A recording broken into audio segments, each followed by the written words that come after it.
Who would you single out as the Arsenal danger man for this weekend? Oh, Baz, it's just tough. You've got to pick one. Never mind, it's tough. Don't be giving me any more threats. Just tell me which one you're picking. I was on Radio Merseyside when we played Liverpool last year, and I ranted and raved about Ødegaard, and he had the worst game ever.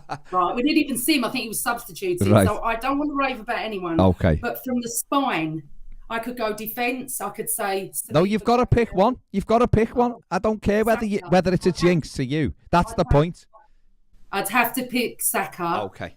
But Ødegaard as well is tough. Yeah. And, you know, Martinelli's not played as well the last couple of matches, but I have to say it's not making much of a difference. We're still winning. So, yeah, it would be Partey, Ødegaard, Saka. I said one. You can't have three. It's one. I mean, you can have three if you jinx them and they're all terrible. We'll have that. I see. If it was me, I'd be Ødegaard, however you say his name. I think he's fantastic. And he did score in this game last season, albeit Everton won the game. And you know what, Baz? Arsenal fans, when he came on loan, didn't rate him, and when Mikel signed him, had a whole moan up about him.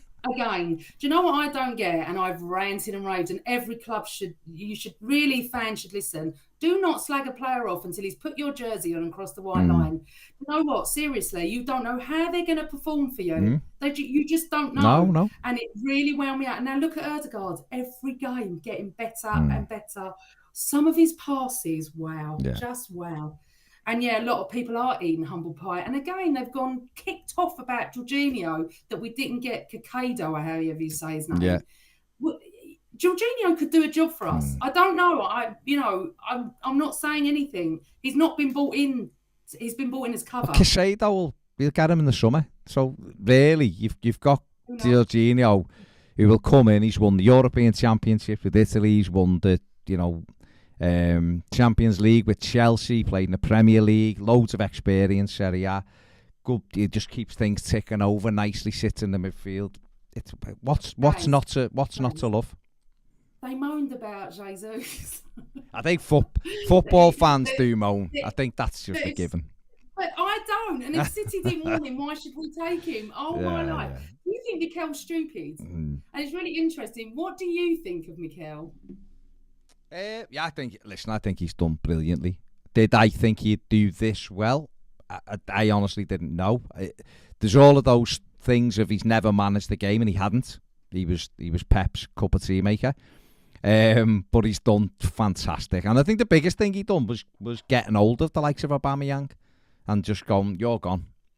And Ozil, you're gone. And making it his own. And he deserves massive credit for that. So he's done a fantastic job. And like I said before, if Arsenal do come a bit short in the league, they're already ahead of probably where he would have thought anyway. So, you aim for the stars, and you might hit the moon or whatever, and that. Absolutely. And the respect the players have got for him, though. I mean, honestly, Jesus was on the bench on Sunday. Not on the bench, but he was there. Ran on the pitch. I mean, I'm not being funny. I've got a lot of Man City friends that when Arteta signed for us said, oh my God, he's incredible. You watch. He did more work than Pep, as they used to say to me. And I don't think it's fair to say that, like some Arsenal fans used to say, was the cone boy. He's not. He never put the cones out. Honestly, I love him. If you want to watch the rest of this video, then make sure you join Toffee TV Premier, when you can get access to all our exclusive shows, including live daily videos. Click the QR code on the screen here.